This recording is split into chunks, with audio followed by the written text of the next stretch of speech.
हृदय रोगियों को अब इलाज के लिए नहीं जाना होगा महानगर। महानगरों जैसी सभी सुविधाएं अब आपके शहर आजमगढ़ के वेदांता हॉस्पिटल में उपलब्ध। लक्ष्मीरामपुर स्थित वेदांता हॉस्पिटल में एम्स के मशहूर हृदय रोग विशेषज्ञ gold medallist doctor Pankaj Sharma कर रहे हैं मरीजों का सफल इलाज। 2D इको, अस्थायी पेसमेकर व अस्थायी पेसमेकर की सुविधा उपलब्ध। आजमगढ़ के लोगों के को angiography, angioplasty, pacemaker, catheter ablation, ये सारी सुविधाएं यहाँ पे उपलब्ध अब हो पाएंगी।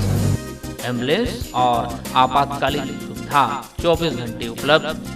Wooden touch Bhawarnath Azamgarh, a complete hardware store. हमारे यहाँ branded plywood, flush door, designer door, PVC door, formica, fancy hardware, kitchen की चिमनी एवं मॉड्यूलर किचन की एक्सक्लूसिव रेंज उपलब्ध। अपने आशियाने में लगाइए 4 चांद, पहुंचिए वुडन टच भवरनाथ आजमगढ़। नमस्कार, एबीसी चैनल में आपका स्वागत है। मैं हूं सचिन श्रीवास्तव और आप मेरे साथ देखेंगे आजमगढ़ से जुड़ी खबरें। आइए नजर डाल लेते हैं आज की खास खबरों पर। गलन व कोहरे की जुगलबंदी से ठंड की मारक क्षमता बढ़ गई है। इंसानों के साथ साथ पशु पक्षियों तक को ठंड ने बेहाल कर दिया है, बेदम कर रखा है। बंद कमरों में जलते हीटरों, ब्लोरों के साथ गर्म रजाई में कैद लोग तक कपकपा रहे हैं। वहीं दूसरी तरफ इस महिला की ही तरह तमाम गरीब, असहाय, बेसहारा लोग भी हैं जो इस हाड़ मांस खपा देने वाली ठंड में खुले आसमान के नीचे सड़कों, फुटपाथों, पार्कों में सोने के लिए मजबूर हैं। इन मजबूरों से जब पूछा जाता है तो वो जो बताते हैं उसे सुनकर पूरी व्यवस्था पर ग्लानि महसूस होने लगती है। भगवान इन्हें जैसे रख रहा है वैसे रह रहे हैं। प्रशासन अच्छे से रख सकता है लेकिन वह इन्हें भगा दे रहा है। इस गरीब महिला को भी सोनू सूद जैसे किसी मसीहा का इंतजार है। सुशीला, आप बिना छत के जो ना आप यहाँ पे जो ना सड़क पे आप सोवत हैं, ठंडी ना लगा था? कहाँ लगा था? लगा था भैया। तो कैसे आप रह जाते यहाँ? अरे भैया, जैसे भगवान रखिए वैसे रह। अच्छा ये बताओ, नगर पालिका के द्वारा जो है कहीं अलाव ना जलावल जाता? नहीं, नगर पालिका वाला ना कुछ कहता, कुछ ना केहू कहता। जैसे कि रैन बसेरा भी बनल है, तो का सूद ना लेते हमें लोग कि मतलब रैन बसेरा तो के रख दी? नहीं, केहू ना कुछ कहता, नहीं केहू ना कुछ कहता। डीएम साहब तो कहता ना है, तो नगर पालिका वाला कहिए। जब डीएम साहब ना सुनवाई है तो नगर पालिका वाला सुनवाई करिए। थोड़ा दिन से, अरे 3-4 दिन से आई। तो आप कहीं कहल ना कर मतलब डीएम साहब से? डीएम से कहला भगावे ला, पुलिस से भगवावे ला, कह गए कर इसको भगाओ, इसको भगाओ, इसको कह दे जाओ जाओ जाओ जाओ, ना सुनवाई करे ला, भगवावे ला। यहीं पे सोल जाला? कहाँ करी भैया, सोईबे करी ला, सोई ला, कहाँ करी, कहाँ जाई रतिया, रतिया कहाँ जाई हो भैया?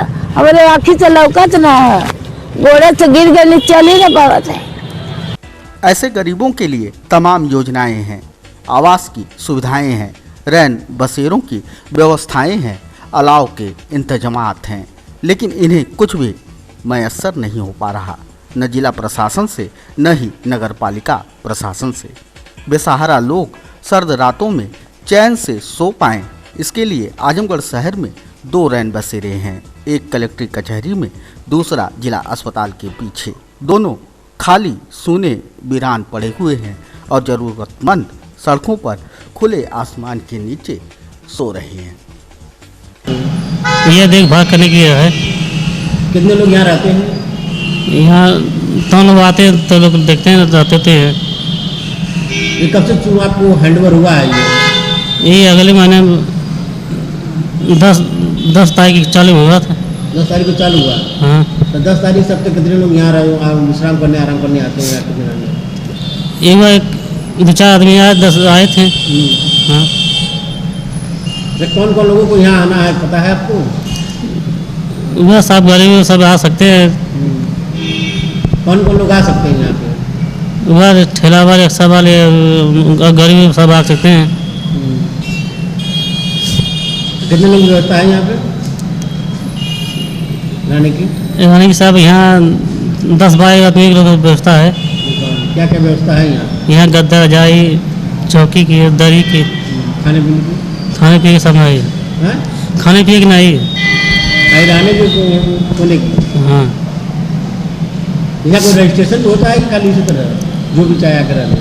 कोई आई रख सकता है। बना था वो जवाहरलाल पहले का रहा हमा करे बाद में बनल। क्या बना था ये? हैं? क्या बना था, रिक्शा स्टैंड? हाँ आप लोग रहने के लिए? हाँ। क्यों नहीं रहते हैं? अब का करिए भाई, हमन के हटा दिया, ठेला वाला खटिक वाला था हमन के सब ही हटा देला।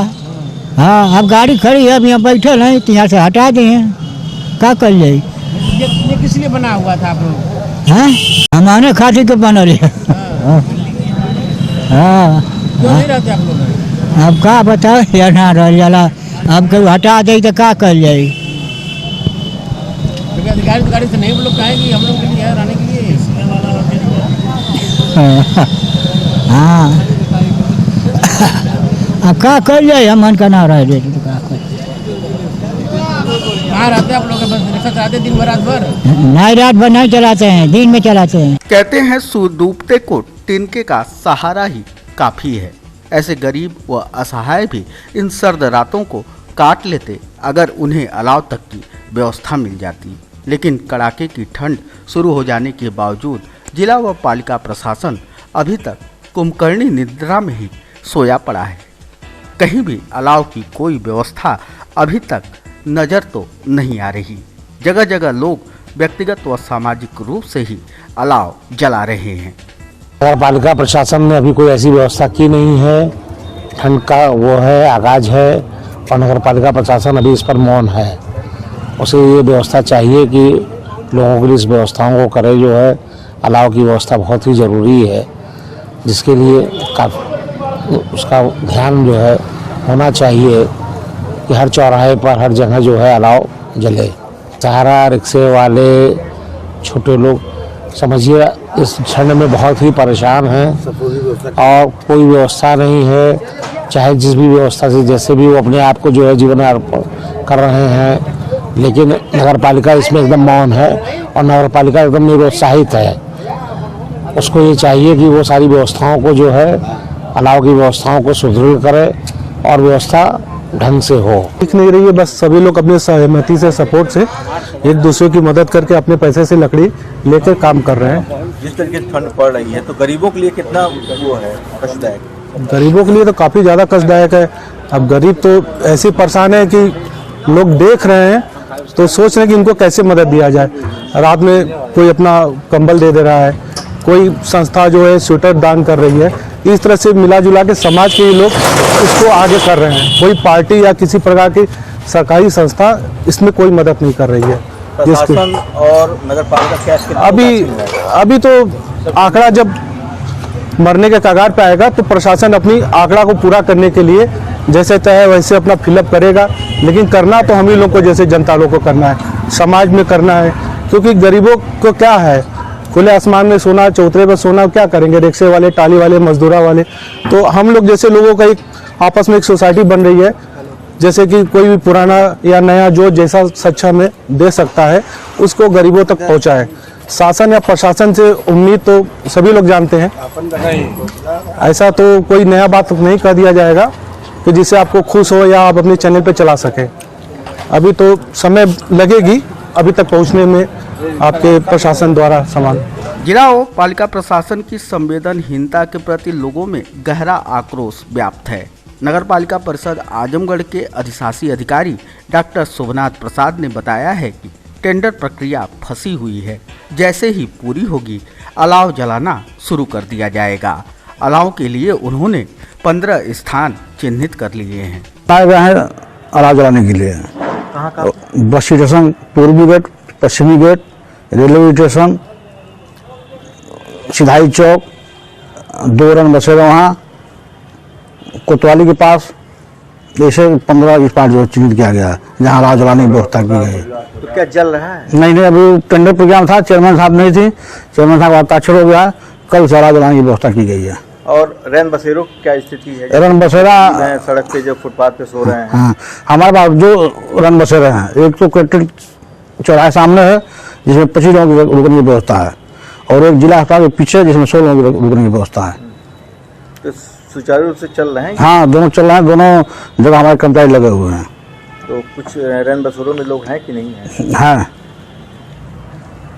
आजमगढ़ के दीदारगंज थाना क्षेत्र के डीह कैथोली गांव में रविवार सुबह त्रिभुवन यादव के घर करीब 50 की संख्या में उपस्थित लोगों को ईसाई धर्म के अनुयायी धर्म परिवर्तन के लिए प्रेरित कर रहे थे। तभी गांव के अशोक कुमार यादव ने पुलिस को फोन पर धर्म परिवर्तन कराए जाने की सूचना दिया।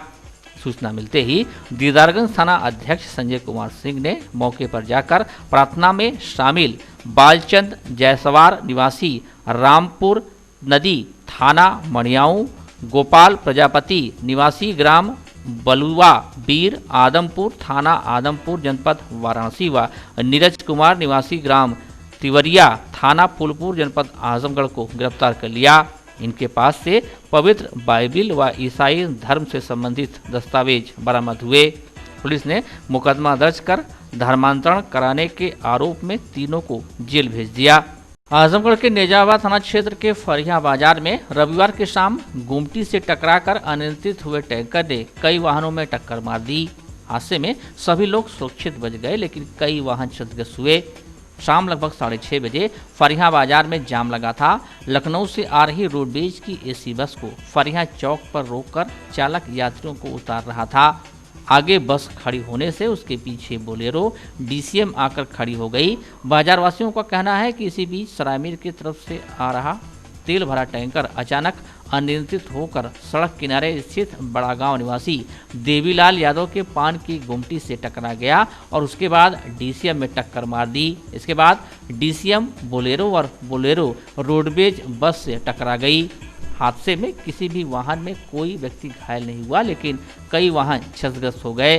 दुर्घटना से पूर्व ही देवीलाल दुकान से कूदकर भाग निकले थे, जिससे वह बाल बाल बच गए। दुर्घटना के चलते फरिया बाजार में अफरा तफरी की स्थिति बनी रही। लोगों में पुलिस के खिलाफ काफी आक्रोश देखने को मिला। भारतीय जनता पार्टी के राज्यसभा सांसद नीरज शेखर को लालगंज की निजामाबाद विधानसभा का प्रभारी बनाया गया है। विधानसभा प्रभारी बनाए जाने के बाद पहली बार आजमगढ़ आगमन पर उन्होंने सोमवार के दिन जिला मुख्यालय स्थित डाक बंगले में प्रेस वार्ता करते हुए कहा कि निजामाबाद विधानसभा में कमल खिलाना चुनौतीपूर्ण है, लेकिन हम केंद्र व प्रदेश सरकार की उपलब्धियों को जनता तक पहुंचाकर पार्टी की जीत सुनिश्चित करेंगे। उन्होंने स्वीकार किया कि जातिगत और सामाजिक समीकरण भाजपा के विपरीत है, बावजूद इसके कड़ी मेहनत करके जीत हासिल की जाएगी। प्रेस वार्ता के दौरान उन्होंने बताया कि 25 दिसंबर को पूर्व प्रधानमंत्री स्वर्गीय अटल बिहारी वाजपेयी की जयंती के अवसर पर पीएम मोदी किसान बिल को लेकर किसानों को संबोधित करेंगे और किसानों के बीच फैलाए जा रहे भ्रम को दूर करेंगे। उन्होंने कहा कि आजमगढ़ में जो भी विकास कार्य अधूरे हैं उसे मुख्यमंत्री जी से बात कर आगे बढ़ाएंगे। पूर्व प्रधानमंत्री स्वर्गीय चंद्रशेखर के पुत्र नीरज शेखर ने इस बात को स्वीकार किया कि प्रशासनिक स्तर पर भ्रष्टाचार की शिकायतें लगातार मिल रही हैं, जिस पर लगाम लगाए जाने की जरूरत है। प्रेस वार्ता के दौरान क्षेत्रीय महामंत्री सहजानंद राय, लालगंज जिला अध्यक्ष ऋषिकांत राय, जिला महामंत्री सूरज प्रकाश श्रीवास्तव व पंकज सिंह कौशिक आदि उपस्थित रहे। उद्देश्य से हम लोग आए हैं आजमगढ़। पहला कि 2017 के विधानसभा चुनाव में 82 ऐसी विधानसभाएं थीं जहां भारतीय जनता पार्टी की हार हुई थी। 312 पे हम जीते थे और हमारे सहयोगी दल 9 पे जीते थे। बाकी जगह हर जगह जहां 82 ऐसी सीटें हैं वहां पर प्रभारी भेजे जा रहे हैं कि वहां पर कैसे हम लोग आगे काम करें कि 2022 में जो चुनाव होने वाले हैं उसमें हम लोग कैसे जीत सकें। और मुझे निज़ामाबाद का प्रभारी बनाया गया है। मैं पहली बार कल आया, मैंने देखा वहाँ पर और घूमे हम लोग। अध्यक्ष जी मेरे साथ थे, सहजानंद जी हम लोग के साथ थे और मैंने देखा कि वहाँ पर अभी हम लोगों को काम करने की ज़रूरत है, लेकिन बहुत अच्छा हम लोग को वहाँ पे लोगों का स्नेह मिला और मुझे इससे विश्वास हम लोग का बढ़ा है कि हम लोग अगर थोड़ा प्रयास करेंगे तो निज़ामाबाद की सीट हम लोग जीत सकते हैं। और अगले 15 महीने तक मैं लगातार यहाँ आता रहूँगा, इसीलिए आप लोग से मिलने का मैंने मन बनाया कि अगले 15 महीनों तक आप लोग का सहयोग हम लोग को चाहिए होगा। हमारी बात जनता तक पहुँच सके आपके माध्यम से, आप लोग से मिलने का मौका मिला, आप लोग आए इसलिए आप लोग का धन्यवाद। बस यही चाहूँगा कि अगले 15 महीने मैं फिर जनवरी फरवरी में लगातार आता रहूँगा, तो आप लोग का सहयोग मिले। और दूसरा कारण ये भी था हम लोगों का आने का, आप लोग से मिलने का, कि 25 तारीख को जब अटल बिहारी वाजपेयी जी की जयंती है, माननीय प्रधानमंत्री जी सारे किसानों को संबोधित करेंगे उस दिन। तो हम लोग आग्रह आप लोग के माध्यम से करना चाहते हैं हर एक किसान से कि हर ब्लॉक पर पहुंचकर माननीय प्रधानमंत्री जी का भाषण सुने, क्योंकि माननीय प्रधानमंत्री जी जो 3 किसान बिल हैं उसके बारे में बताना चाहते हैं और उसमें किसान विरोधी कोई भी बात नहीं है, ये संदेश देना चाहते हैं। और उन्होंने बार बार कहा है और हाथ जोड़ के आग्रह किया किसानों से कि अगर आपको कोई कमी लग रही है उन बिल में, अब तो कानून बन चुके हैं, उसमें अगर कमी लग रही है तो आप लोग बात करें, बताएं। उन्होंने एमएसपी की बात क्लियर कर दी है, एमएसपी कभी नहीं हटेगा। उन्होंने कहा मंडियां नहीं ख़त्म होंगी।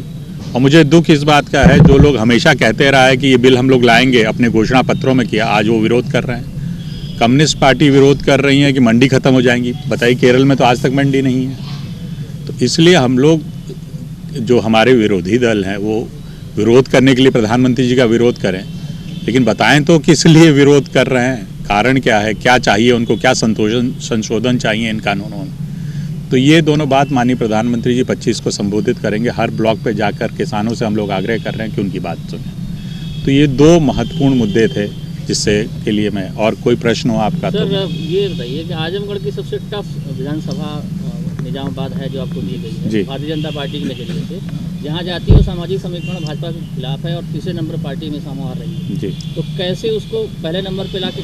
यही मेरे को बहुत खुशी है कि पार्टी ने ऐसी सीट मुझे दी है जो एक चुनौती के रूप में, जिससे मैंने स्वीकार किया है कि जहाँ पर मुझे सब लोग कह रहे हैं कि जीतना बहुत मुश्किल है, लेकिन मुझे लगता है कल घूमने के बाद कि अगर हम लोग प्रयास करें, अगर लोगों को बताएं कि पिछले 6 सालों में भारतीय जनता पार्टी ने किस तरह काम किया और पिछले 4 सालों में राज्य में किस तरह काम किया है, तो लोगों का मन बदल सकता है। किस तरह हमने किसानों मजदूरों के लिए काम किया है, निरंतर माननीय प्रधानमंत्री जी ने हर वर्ग के लिए काम किया है।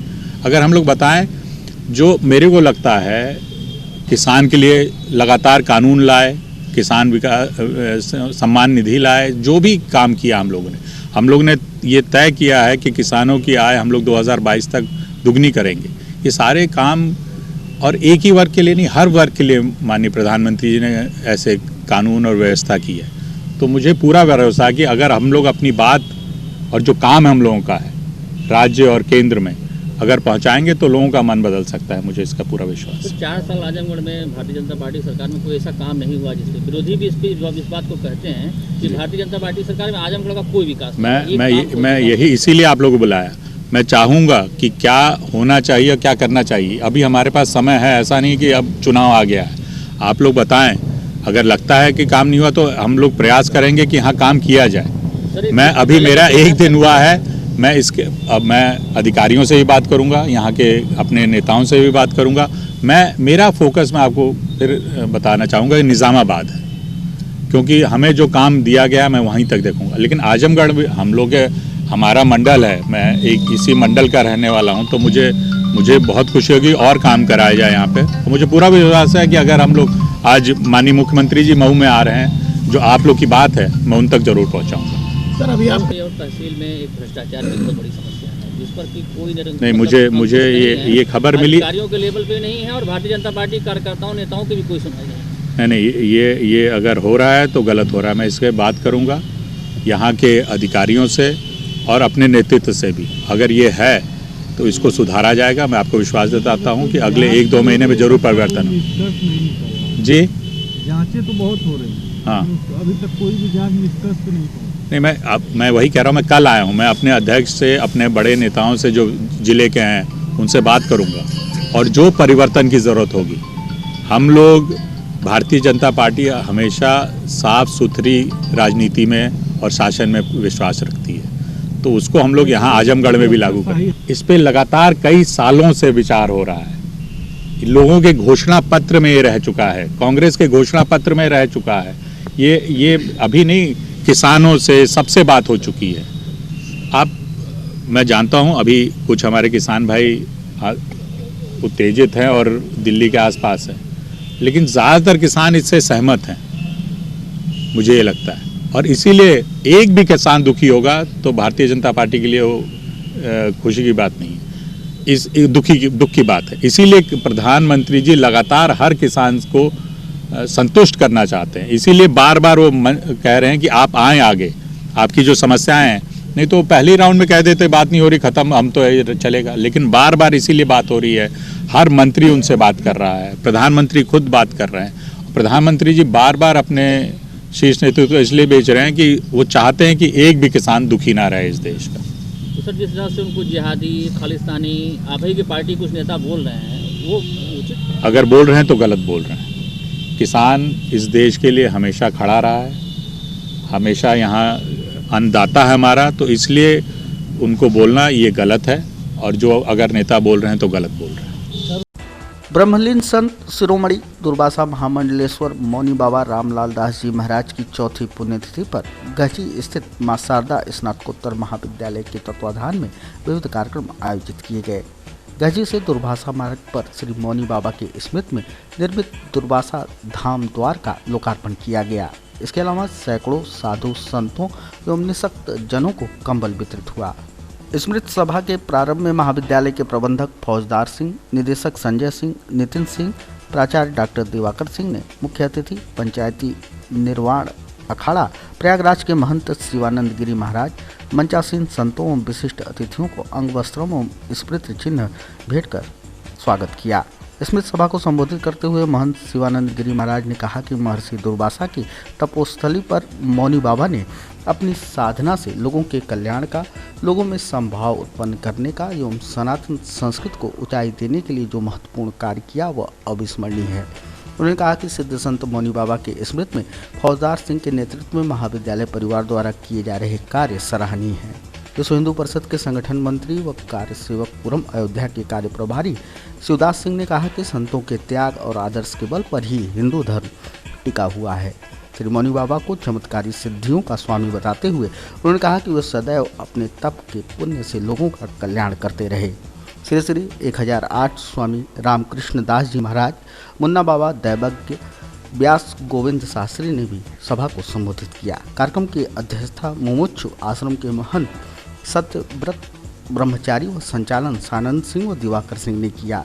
इस मौके पर प्रभु नारायण पांडे प्रेमी, सुभाष चंद्र तिवारी कुंदन, राम मिलन सिंह, बम गिरी, नागा बाबा, हाकिम बाबा, हरिनारायण सिंह, मुसाफिर सिंह, इंद्रासन राय, दयाशंकर उपाध्याय, राज बहादुर सिंह, हरिद्वार सिंह सहित भारी संख्या में लोग मौजूद रहे। तमसा और मंजूसा की उपत्यका में अवस्थित यह महाविद्यालय जो मौनी बाबा की असीम अनुकंपा का ऋणी है, जिसकी प्रत्येक ईंट उनके आशीष से आप्लावित है, आच्छादित है। दुर्वासा महामंडलेश्वर ब्रह्मलीन मौनी जी की आज चतुर्थ पुण्यतिथि का आयोजन इस महाविद्यालय परिसर में श्री फौजदार सिंह के द्वारा आयोजित किया गया है। इसमें प्रयागराज से श्री शिवानंद गिरी जी, आजमगढ़ से मुन्ना बाबा दैवज्ञ जी, अकबरपुर अंबेडकर नगर से ब्रह्मचारी जी, ढेर सारे संतों का आशीष इस महाविद्यालय को आज प्राप्त हो रहा है मौनी जी की इस चतुर्थ पुण्यतिथि के उपलक्ष्य में।